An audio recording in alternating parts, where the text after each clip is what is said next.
Патша үкіметінің 19 ғасырдың 20-90 жылдар аралығында билер сотын тарата бастауының себебі.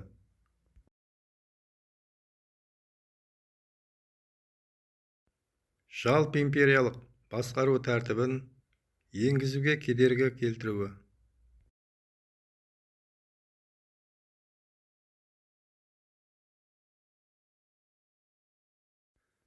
Орталық Қазақстандағы қола дәуірінің соңғы кезеңіне жататын мәдениет.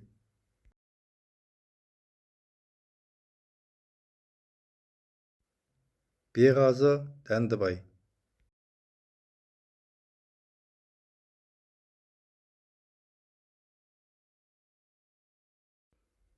Наймандардың батыстағы көршісі.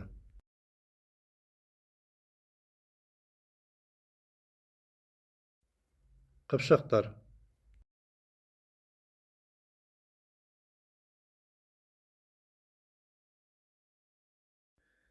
Әскери коммунизм саясаты кезінде енгізілген азық-түлік салғартының мәні.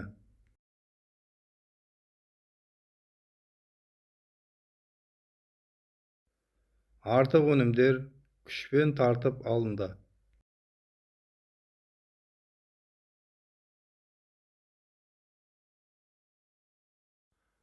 Он 19 ғасырда Бөкей Ордасындағы көтерілістің жеңілу себебіне қатысты дұрыс емес дәйектерді анықтаңыз. Көтерілістің нақты айқын жоспарының болмауы, орыс әскері қаруларының әлдеқайда мықты болуы, Астрахан губернаторы Кавказдан арнайы жасақ шақыртып алуы, Исатай мен Махамбет өзге аймақтардағы көтерілісшілермен байланыс орнатпауы.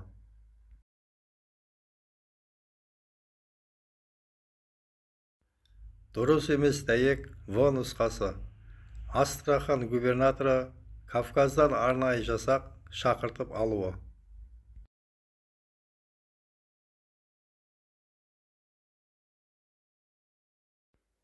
Бір 1911-1915 жылдары жарық көрген қазақтың тұңғыш журналы.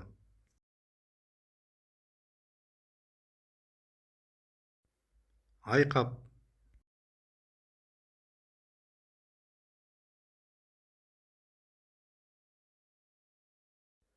Ақтоты, Алты бастар әндерінің авторы.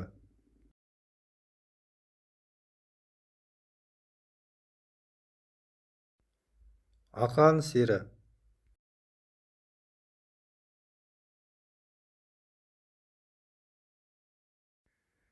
Қарақұм құрылтайында бүкіл қазақтық жауынгерлік жасақтың қолбасшысы болып сайланды.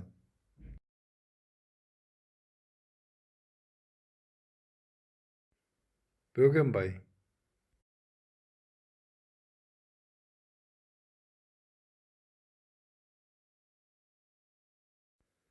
Бактериялық қаруды сынайтын полигон құрылған жер.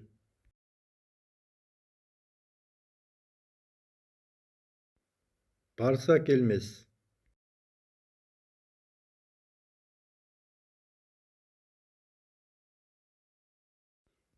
Қазақ хандығының құрылуында маңызды рөл атқарған мемлекет.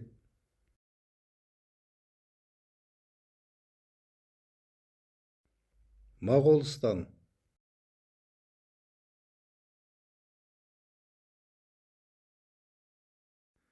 Он 19 ғасырдың 80-90 жылдарындағы әкімшілік реформалардың отаршылдық сипаты. Генерал-губернаторға шексіз өкілеттік билік берілді. Дала генерал-губернаторына сенімсіз қазақтарды әкімшілік тұрғыда жер аудару құқығы берілді.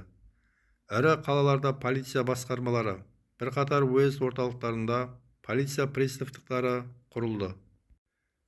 Түтін салығы мөлшері 4 сомға дейін өсірілді. Дәстүрлі билер сотына шектеу қойылды.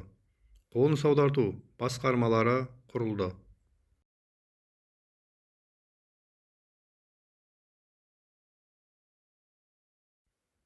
Кестені және тарихи білімдеріңізді пайдалана отырып, 19 ғасырдың 80-ші жылдары құрылған генерал-губернаторлықты анықтаңыз.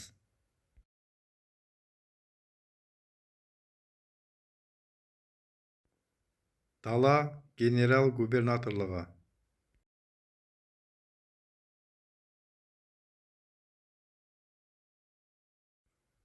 Кестені және тарихи білімдеріңізді пайдалана отырып, ірі қалаларда құрылған мемлекеттік органды анықтаңыз.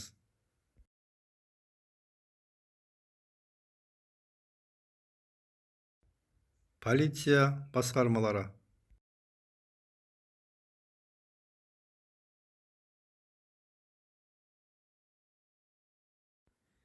Кестені және тарихи білімдеріңізді пайдалана отырып, 19 ғасырдың 80-90 жылдары Орал және Торғай облыстары тікелей бағынатын мекемені анықтаңыз.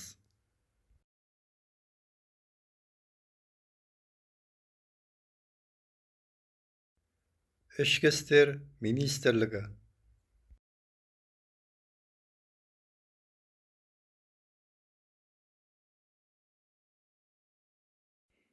Кестені және тарихи білімдеріңізді пайдалана отырып, 19 ғасырдың 80-90 жылдарындағы реформалар нәтижесінде кіші жүздің үшке бөліну себебін анықтаңыз.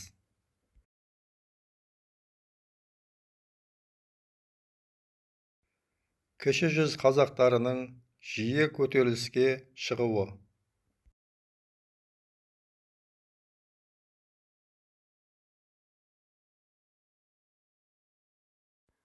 Кестені және тарихи білімдеріңізді пайдалана отырып, 19 ғасырдың 80-90 жылдары реформаларға қатысты дұрыс дәйектерді анықтаңыз. Түтін салығының мөлшері өсірілді. Орынбор генерал-губернаторлығы құрылды. Дала генерал-губернаторлығының орталығы Ташкент қаласы болды. Түркістан өлкесін басқару туралы жарлық қабылданды.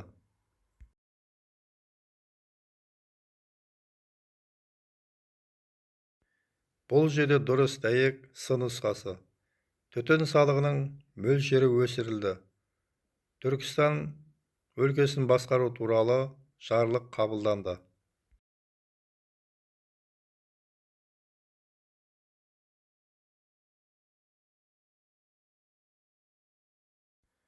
Кеңестік кезеңдегі мәдениет саласындағы жетістіктер мен қайшылықтар. Кеңестік кезеңдегі жетістіктердің бірі халыққа білім беру жедел дамыды. Сауатсыздықпен жаппай күрес, жалпағы бірдей бастауыш, одан кейін толық емес орта білім беруді енгізу осы жолдағы кезеңдер болды. Білім беру индустрияландырудың қажетті негізгі шарты және маңызды идеологиялық құралы қызметін атқарды. Заманауи үлгідегі алғашқы қазақ ғалымдары 20 ғасырдың бас кезіндегі кәсіптік, ғылыми және қоғамдық саяси қызметті үйлестіретін ағартушылар болды. Олар қазақ мектептеріне арналған оқулықтар жасауға қатысты.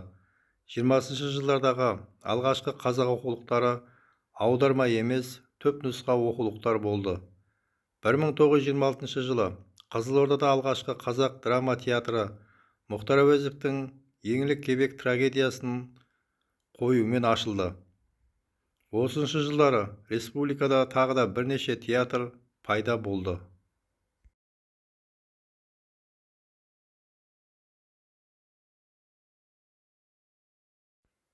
Мәнмәтінді және тарихи біліміңізді пайдаланып, 1940 жылы қолданысқа енгізілген әліпбиді анықтаңыз.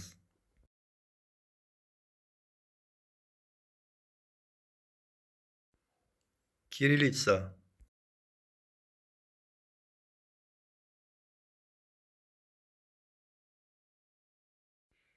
Мәнмәтінді және тарихи біліміңізді пайдаланып, 1926 жылы Еңлік кебек трагедиясы қойылған қаланы анықтаңыз.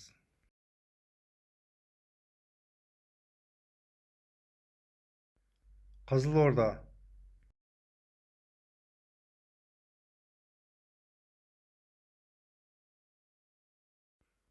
мәнмәтінді және тарихи біліміңізді пайдаланып, тар жол тайғақ кешу еңбегінің авторын анықтаңыз.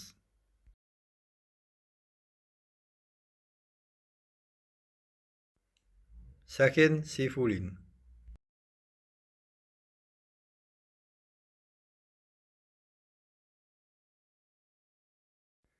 Мәнмәтінді және тарихи біліміңізді пайдаланып, алғашқы қазақ романының авторын анықтаңыз.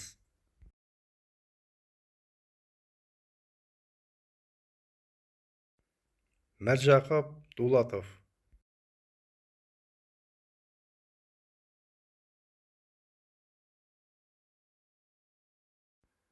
Мәнмәтінді және тарихи біліміңізді пайдаланып, 20-30 жылдардағы Қазақстанда орын алған тарихи оқиғаларды хронологиялық реттілігімен орналастырыңыз.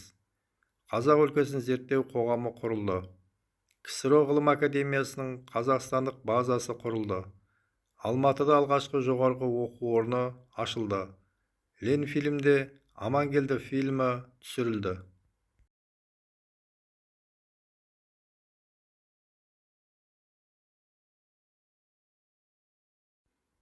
Бұл жерде дұрыс реттілігі Д нұсқасы. Қазақ өлкесін зерттеу қоғамы 1920 жылы құрылды. Алматыда жоғарғы оқу орны 1928 жылы ашылды. КСРО ғылым академиясының қазақстандық базасы 1932 жылы құрылды.